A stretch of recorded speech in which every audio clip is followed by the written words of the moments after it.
It started the way most betrayals do. Not with a bang, not with a dramatic revelation, but with small, almost imperceptible shifts in the person I thought I knew best. Emily had been different lately. Not in any glaring, obvious way, but in subtle little details that gnawed at the edges of my mind like whispers in the dark. She had become distant, not physically, but emotionally, mentally. When she spoke to me, it felt like she was somewhere else entirely, lost in a place I couldn't reach. It started with the little things. She no longer sent me those sweet, random texts during the day. No more, thinking of you, red heart, or hope you're having a great day, babe. Instead, when I texted, she took longer to respond. And when she finally did, her messages were short, almost cold. A single word reply where there used to be paragraphs. At night, she stopped cuddling up next to me on the couch. She was always too tired, too busy. And when I reached for her, she would give me a quick kiss, the kind that felt like an obligation rather than affection, before pulling away, claiming she had emails to catch up on. She had been staying late at work more often, too. I have to finish up a big project, she'd say. I won't be home till late. And I wanted to believe her. I really did. I told myself it was just stress. She worked a demanding job after all. Deadlines, presentations, client meetings. Of course she was tired. I should be understanding. But deep down, in the part of me that I tried to ignore, something felt off. Then came Friday night. She told me she was going out with her friends, a casual dinner, a few drinks. At first, I didn't question it. Why would I? She had always gone out with her girlfriends from time to time. But something about this time was different. Maybe it was the way she took extra time getting ready. Emily had always been beautiful, stunning even, but that night she went the extra mile. A new black dress, one I had never seen before. Her makeup was perfect, not just going out with the girls perfect, but date night perfect. And the perfume, that one really got to me. She sprayed on the expensive perfume I had bought her for our anniversary. The one she rarely wore. The one she only put on for special occasions. I watched her in the mirror as she fastened her earrings, giving herself a last, careful look before turning to me with a casual smile. "How do I look?" she asked. I forced a smile. "You look amazing." She did. But something about it felt wrong. "Where are you guys going again?" I asked, keeping my voice light, casual. She turned back to the mirror, adjusting a stray strand of hair. "That new Italian place downtown. The one Megan was raving about." I nodded slowly. Megan. Her best friend. I liked Megan. She was a good person, honest, not the type to cover for something shady. If Emily was going out with her, it had to be fine, right? But something was still eating at me. Emily grabbed her purse, gave me a quick peck on the cheek. So quick, too quick, and flashed me that easy, effortless smile of hers. "Don't wait up, babe. I might be late." And just like that, she was gone. I stood there for a long moment, staring at the door, that gnawing feeling in my gut growing stronger. Something wasn't right, and soon I was about to find out exactly why. I sat on the edge of the bed, watching her get ready. Something about it fell off. Emily had always taken pride in her appearance, but tonight was different. There was an energy in the way she moved, almost a nervous excitement, like she was getting ready for something or someone. She had been in the bathroom for nearly an hour, longer than usual. The door was cracked open just enough for me to hear the faint hum of music playing from her phone, the soft clink of makeup brushes tapping against the counter, the occasional sigh as she adjusted her eyeliner. Then she stepped out, and I felt my stomach tighten. She looked breathtaking, but not in the way she usually did when she was heading out for a casual night with her friends. Emily was dressed to kill. A sleek, form-fitting black dress hugged her body in all the right places, a dress I had never seen before. It wasn't the kind of thing you threw on for casual drinks with the girls. No, this was the kind of dress you wore when you wanted to be noticed. She paired it with a pair of heels, so high she usually complained about wearing them. And the perfume, that was the real giveaway. A scent so familiar, so intimate, that it made my chest tighten. It was the Chanel perfume I had bought her for our anniversary, a scent that had once clung to our sheets, one I had breathed in as I held her close on so many nights. She rarely wore it. It's too special for just any occasion, she had told me once. But tonight? Tonight apparently it was special. I cleared my throat. Wow, you look amazing. She smiled, but there was something distant in her eyes. A flicker of hesitation, a calculation. Thanks, babe, she said, adjusting her earring in the mirror. I watched as she ran her fingers down the side of her dress, smoothing it out. She was double-checking every detail. Not for me. Not for a girl's night. For someone else. I leaned against the doorway, forcing my voice to sound casual. So, who's all going tonight? She didn't turn around. She was too busy perfecting her lipstick in the mirror. Oh, you know, Megan, Ashley, Claire. She listed off a few names without much thought, her voice light and unconcerned. Too unconcerned. I nodded slowly. Megan, her best friend. I made a mental note of that. Emily glanced at her phone, checking the time, maybe checking for a message. Her lips twitched, barely a reaction, but I caught it. Something inside me tightened. Was she waiting for someone to text her? Or was she hoping someone wouldn't? She turned back to me, reaching for her clutch. Don't wait up for me, okay? I might be late. She flashed me a quick, almost scripted smile and kissed me on the cheek. Then, she was gone. The door clicked shut. And for the first time in our entire marriage, I felt like I had just watched my wife walk out of my life. Not for a night with the girls, but for something else entirely. A sick, uneasy feeling settled in my chest. I shook my head. Maybe I was overthinking. Maybe it really was just a girls' night. But then, my phone buzzed, and the message on the screen made my heart stop. The house was quiet. Too quiet. I sat alone in the dimly lit living room, absently swirling the whiskey in my glass, trying to shake off the uneasy feeling that had been gnawing at me ever since Emily walked out the door. I had turned on the TV to distract myself, flipping through channels without really watching. But my mind wasn't in it. It was still stuck on her. That dress, the perfume, the way she had rushed out the door, avoiding too much eye contact. I tried to push it aside. I was being paranoid, right? She was out with her friends. She said so herself. I glanced at my phone. No messages from her. No updates. Nothing. Maybe she was just having fun. Maybe I was overthinking everything. I took another sip of my drink and exhaled slowly. Relax. Let it go. Then my phone buzzed. At first, I thought it was Emily finally checking in, but when I looked down at the screen, my stomach immediately tightened.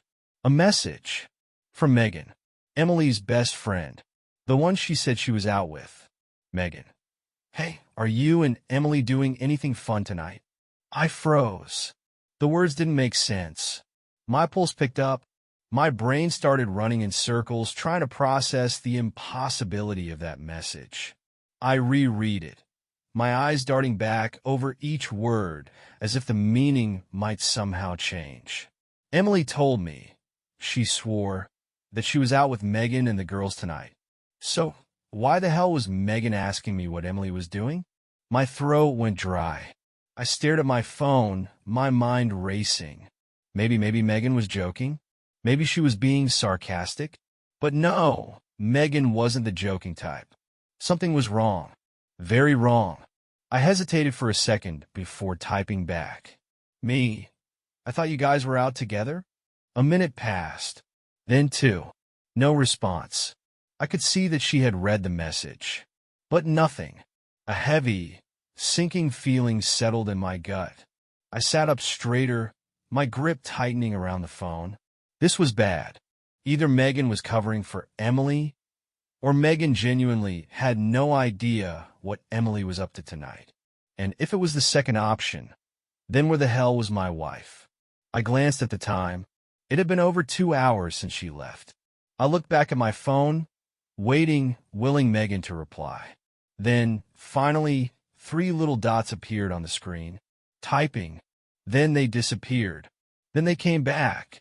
Then, finally, her message popped up, and what she said next made my blood run cold. I sat there, staring at my phone, my heart hammering against my ribs. Megan's silence was deafening. She had read my message, hesitated, started typing, stopped, started again. And then nothing. That's when I knew something was terribly wrong. The uneasy feeling in my gut, the one I had been trying to ignore all night, had now twisted itself into something sharper. A certainty. I needed to know the truth. For a moment, I hesitated. What was I even doing? Checking up on my own wife like some jealous, paranoid husband? That wasn't me. That wasn't who I wanted to be. But the image of her in that black dress, the perfume, the way she rushed out the door like she couldn't get away from me fast enough, it all flashed through my mind. And then Megan's message. That single impossible message. I swallowed hard, took a deep breath, and did something I never thought I would. I opened the location tracker we had on our phones, the one we set up just in case of emergencies. The screen loaded for a second. Then, a small red dot appeared. I stared at it. She wasn't at the restaurant. Not even close. A cold, sinking feeling washed over me. Emily's phone was across town. At a hotel. I blinked, my brain scrambling for an explanation. Maybe she and her friends decided to get a room for the night. Maybe they had too many drinks and didn't want to drive home. But that didn't make sense. She would have told me. She wouldn't just disappear like that. My grip tightened around the phone as I zoomed in on the map. The Oakwood Hotel. I knew that place. It wasn't some high-end luxury resort.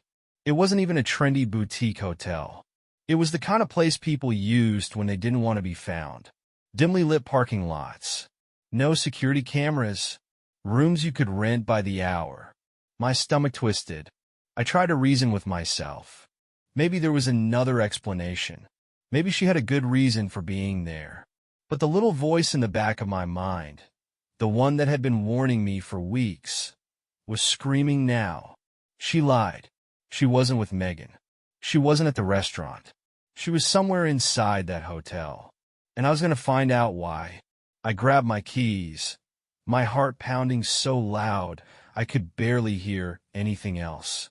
10 minutes later, I was on my way, and nothing could have prepared me for what I was about to walk into. The drive to the hotel felt like a fever dream, a slow, suffocating spiral into something I wasn't ready to face.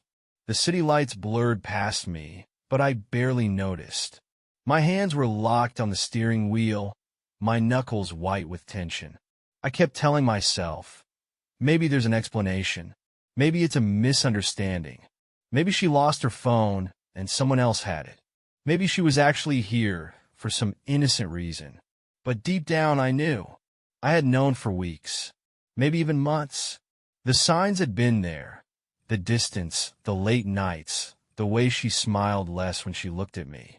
And now I was driving straight into the moment that would confirm my worst nightmare. As I pulled into the hotel's parking lot, my stomach tightened like a vice. The place was exactly as I remembered, cheap, discreet, the kind of place where people checked in under fake names and paid in cash. A few dim streetlights cast long, eerie shadows across the cracked pavement. And then I saw it. Her car, sitting there, parked near the side entrance. My chest felt like it had been crushed by a sledgehammer. I swallowed hard, gripping the steering wheel so tightly my fingers ached. She was here. Not at a restaurant. Not with Megan. Not where she told me she'd be. She was here. At a hotel. And she wasn't alone. Because right next to her car, so close the doors were almost touching, was another vehicle. A black BMW. One I recognized immediately. Because I had seen it countless times before. At office parties. At work events. In our driveway when Emily offered to carpool with a friend from work. Mark, her coworker. The guy she always said was just a good friend. The guy who always laughed too hard at her jokes, who stood a little too close when they talked. The guy I never liked. A rush of heat surged through me, anger, betrayal, disbelief, all crashing together. I clenched my jaw so tightly it hurt. This was it, the proof I had been trying to ignore. I wasn't imagining things. I wasn't being paranoid. My wife was in a hotel with another man. For a split second, I thought about turning around, just leaving, driving away, and pretending I never saw this. But something inside me, the part of me that still loved her, that still needed to hear it from her own lips, wouldn't let me. I had to see it with my own eyes. I had to know. Slowly, I stepped out of my car, my heart hammering against my ribs. The entrance was just a few feet away. The truth was just beyond that door. And nothing, absolutely nothing, would prepare me for what I was about to find. The drive to the hotel felt like a fever dream, a slow, suffocating spiral into something I wasn't ready to face. The city lights blurred past me, but I barely noticed. My hands were locked on the steering wheel, my knuckles white with tension. I kept telling myself, maybe there's an explanation. Maybe it's a misunderstanding. Maybe she lost her phone and someone else had it. Maybe she was actually here for some innocent reason. But deep down, I knew. I had known for weeks, maybe even months. The signs had been there. The distance, the late nights, the way she smiled less when she looked at me. And now I was driving straight into the moment that would confirm my worst nightmare. As I pulled into the hotel's parking lot, my stomach tightened like a vice. The place was exactly as I remembered. Cheap, discreet, the kind of place where people checked in under fake names and paid in cash. A few dim streetlights cast long, eerie shadows across the cracked pavement. And then I saw it, her car, sitting there parked near the side entrance. My chest felt like it had been crushed by a sledgehammer. I swallowed hard, gripping the steering wheel so tightly my fingers ached. She was here, not at a restaurant, not with Megan, not where she told me she'd be. She was here, at a hotel, and she wasn't alone, because right next to her car, so close the doors were almost touching, was another vehicle, a black BMW, one I recognized immediately, because I had seen it countless times before, at office parties, at work events, in our driveway when Emily offered to carpool with a friend from work. Mark, her coworker, the guy she always said was just a good friend, the guy who always laughed too hard at her jokes, who stood a little too close when they talked, the guy I never liked. A rush of heat surged through me, anger, betrayal, disbelief, all crashing together. I clenched my jaw so tightly it hurt. This was it, the proof I had been trying to ignore. I wasn't imagining things. I wasn't being paranoid. My wife was in a hotel with another man. For a split second, I thought about turning around, just leaving, driving away, and pretending I never saw this. But something inside me, the part of me that still loved her, that still needed to hear it from her own lips, wouldn't let me. I had to see it with my own eyes. I had to know. Slowly, I stepped out of my car, my heart hammering against my ribs. The entrance was just a few feet away. The truth was just beyond that door. And nothing, absolutely nothing, would prepare me for what I was about to find. I barely remember stepping through the hotel's glass doors. 1 second, I was in the cold night air, my breath fogging up as I stood in the dimly lit parking lot, staring at the two cars that confirmed my worst fears. The next, I was inside, swallowed by the artificial warmth of the lobby, the thick scent of cheap air fresheners and stale carpet making my stomach turn. The place was exactly what I expected. Low budget, quiet, a place where secrets were kept, a place where people checked in together and walked out pretending they didn't know each other. I scanned the room quickly. Empty. No guess. No sign of Emily. Just the distant hum of a vending machine and the slow ticking of a wall clock that made the seconds feel like hours. Then my eyes locked onto the front desk. A young woman, maybe in her early 20s, sat behind the counter, tapping distractedly at a computer. She barely looked up as I approached, her expression neutral, as if she had done this 1,000 times before. I stepped forward, my hands clenched in a fist at my sides, trying to keep my voice steady. "Excuse me. I'm looking for my wife, Emily Carter. I think she checked in earlier."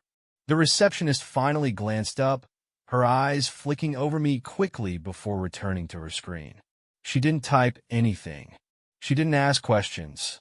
Instead, she just sat there completely still, like she already knew what this was, like she had seen this exact scenario play out before. She sighed, tapping a pen against the desk. "I'm sorry, sir," she said in a practiced, emotionless tone. "We can't give out guest information." I exhaled sharply, my patience hanging by a thread. "I don't need a room number. I don't need a key. I just need to know, is she here?" The woman hesitated. She hesitated, and in that tiny pause, I had my answer. My pulse pounded in my ears. The walls of the room seemed to close in on me. She was here, with someone else. I swallowed hard, trying to keep my voice even. "Please," I said softer now. "I just need to know if she's alone." The receptionist's jaw tightened. For the first time, she looked uncomfortable. She glanced away, not at the screen, but at the hallway behind her, like she was debating whether or not to tell me what she already knew. Then, almost reluctantly, she spoke. "I really can't." Ding! The elevator.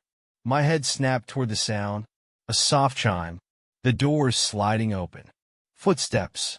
And then, before I could even process it, I saw her. Emily. Stepping out of the elevator, laughing. Her head tilted back in that way she always did when she was completely at ease.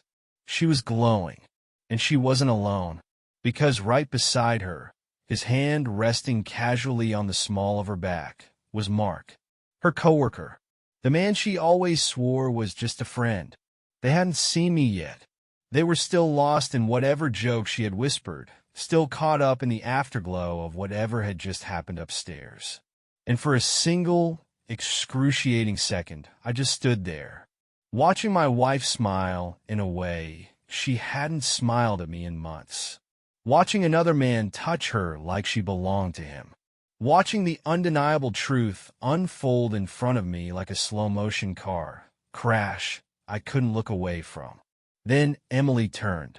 Her eyes met mine, and everything shattered. My breath caught in my throat.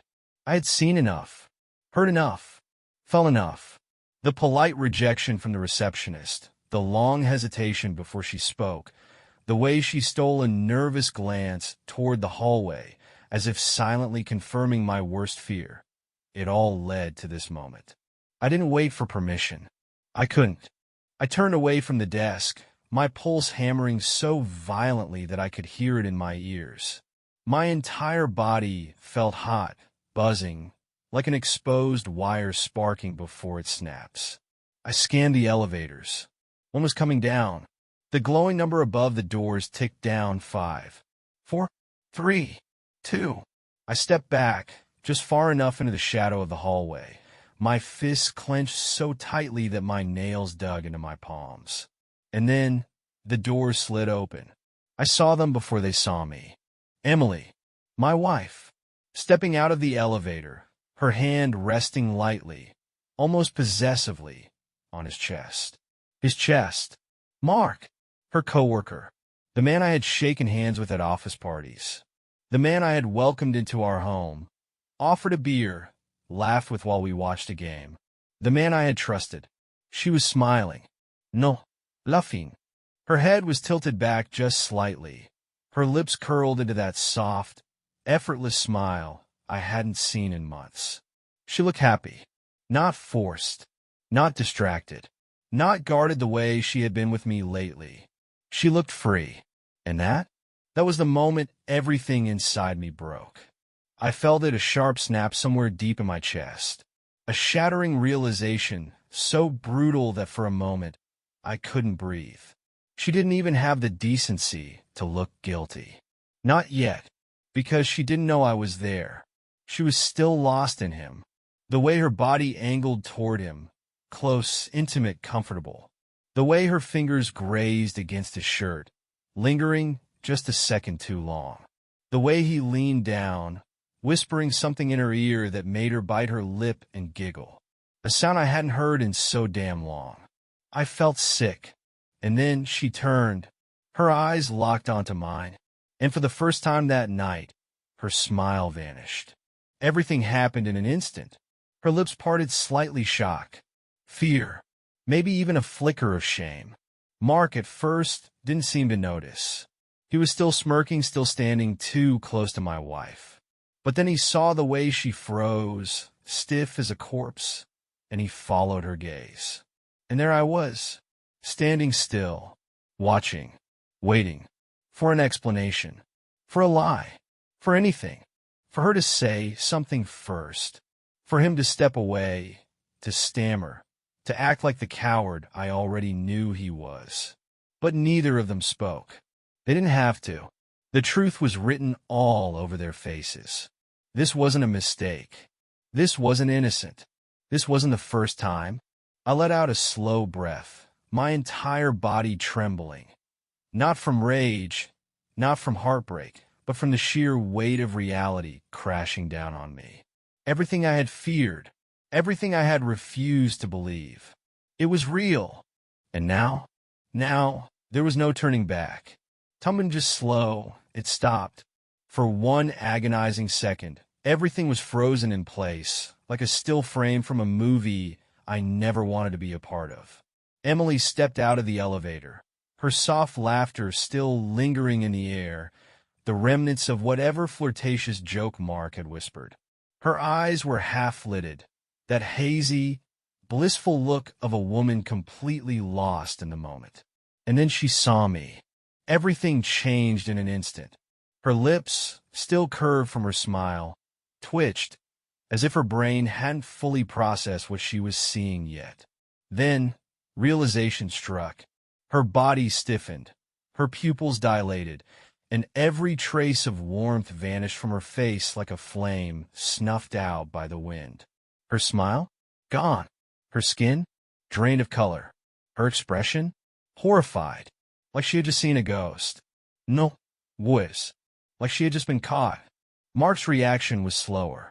At first, he was still grinning, his posture relaxed, standing too close to my wife, his hand hovering just over the small of her back. But then he followed her gaze, and when his eyes landed on me, the blood drained from his face. His smirk disappeared, his shoulders tensed, his Adam's apple bobbed as he swallowed hard. A deer in headlights. Both of them stood there, silent, paralyzed. Neither of them spoke. Neither of them had to, because the truth was already there, thick, suffocating, undeniable. Emily's lips parted, but no words came out. She couldn't even form a lie fast enough. Mark shifted his weight from foot to foot, like he was debating whether to run or try to justify the unjustifiable. The air in that tiny hotel lobby became so heavy, so thick with tension, I could barely breathe. I could feel the receptionist watching. I could hear the soft hum of the vending machine. I could even smell the cheap citrus air freshener, trying and failing to mask the scent of betrayal. But all of it was background noise to the one simple, unshakable fact. My wife was here with another man, and now there was no way to deny it, no way to take it back, no way to pretend that the woman I had loved, trusted, and built a life with hadn't just torn it all apart. I didn't need to check a hotel register. I didn't need to hear excuses. I didn't need a confession. I already knew. It was written all over their faces. In the way Emily's breath hitched, as if her lungs had forgotten how to work. In the way Mark clenched his jaw, his hands twitching slightly, like he was waiting for me to swing at him. In the way the seconds stretched into an eternity, none of us daring to move, all trapped in this silent, unbearable moment of exposed secrets and irreversible truths. And then finally I spoke. 2 words. Quiet. Cold. Final. How long? Emily flinched. Mark exhaled sharply, and the silence shattered. The silence between us felt like a living thing. Heavy, suffocating. A storm on the verge of breaking. I could feel the weight of Emily's stare, the way her body tensed like a trapped animal. Mark stood beside her, shifting uncomfortably, avoiding my gaze like a guilty child caught with his hand in the cookie jar. I took a step forward, slow, deliberate. They didn't move. Emily's breath hitched. Mark flinched. I let the silence stretch just a little longer, let them feel it. Then, in a voice that was far too calm, too controlled, I spoke. Having fun? Emily's lips parted, but no sound came out. Her throat moved as she swallowed, her eyes darting to Mark, then back to me, as if searching for an escape. I could see her mind racing, scrambling for an excuse, a lie, a way out of this. But there was no way out. Not this time. I tilted my head, watching her, waiting, daring her to say something. But she didn't. She couldn't. Because we all knew the truth. My gaze shifted. I turned to Mark, letting my eyes drag over him slowly. The man who had sat across from me at work events, shaking my hand like a friend. The man who had smiled at me, cracked jokes with me, pretended to respect me. I let out a slow breath, staring at him, memorizing his face. Then, finally, I spoke again. Was it worth it? Mark stiffened. His jaw clenched. His hands curled in his small, nervous fists at his sides. But he didn't answer. Instead, he glanced at Emily, like he was waiting for her to handle it. Coward. I almost laughed. This was the man she had thrown everything away for? The man she had betrayed me for? A guy who couldn't even look me in the eye? Pathetic. I let the silence drag on, savoring the discomfort. Then, taking another slow step forward, I dropped my voice, lower, colder. I asked you a question. Mark's mouth opened, but all that came out was a stammer. Listen, man, it's not what? I cut him off. Not what it looks like. I let out a short, humorless laugh. Mark's face turned red. He looked away, shaking his head, his breathing shallow. Emily finally moved. She reached out, toward me, not him. Please. Her voice was shaky, desperate. Let's just talk, okay? I turned back to her, staring. Talk? I almost wanted to ask her what exactly she thought we needed to discuss. The lies? The betrayal? The fact that she had looked so damn happy when she thought I wasn't watching? But I didn't say any of that. Instead, I did something worse. I smiled, a slow, bitter, knowing smile, and I said, talk to him. Then, without another word, I walked past them both, leaving them exactly where they deserved to be, standing there, drowning in their own guilt. The moment hung in the air, thick and suffocating. Emily stood frozen, her body tense, her face pale. Mark? He still wouldn't look at me. But I wasn't done. Not yet. Without a word, I reached into my pocket and pulled out my phone. Calm, methodical, like a man delivering the final nail in the coffin. Emily's eyes flickered to the screen, and then I showed her the text, the proof, the lie that had unraveled everything. Her breath caught. I watched as her face crumbled, the panic in her eyes, the way her lips trembled as she stared at the words that had shattered her carefully crafted deception. Hey, are you and Emily doing anything fun tonight? Megan's message. The one that made it clear that she hadn't been with her friends. The one that exposed everything. Emily let out a shaky breath. Her hands, which had been clutching her purse so tightly, finally loosened. It slipped from her fingers, hitting the floor with a dull thud. Please, she whispered. Her voice was different now. Small, weak, desperate. I can explain. You stay here. Explain? Explain what? That she had lied? That she had smiled in another man's arms? That she had walked into this hotel like she belonged there with him? that I had been nothing more than an obstacle in the way of her new fantasy. The rage that had burned in my chest all night fizzled out. All that was left was something colder, emptier. I exhaled slowly, shaking my head. "You already have," I said. Her eyes widened. "No, please, just let me talk, let me explain, But I was already moving, already turning, already walking away. Her voice cracked behind me, desperate and pleading. "Wait, just listen to me, please." I didn't stop, didn't turn back, didn't give her the satisfaction of one last look. Because I had given her everything. My love, my trust, my time, and this was how she repaid me. She didn't deserve an explanation. She didn't deserve closure. She deserved exactly what she got, to watch me walk out that door, leaving her behind with the wreckage she created. Mark still hadn't moved, hadn't spoken, because what could he say? I had won without even throwing a punch. And the last thing I heard before I stepped into the cold night air, Emily sobbing. But those tears, they weren't for me. They were for her, for what she lost, for what she destroyed. I took a deep breath, letting the night air wash over me, clearing my head, cleansing my soul. Then, without hesitation, I walked away. And I never looked back. The end, or just the beginning.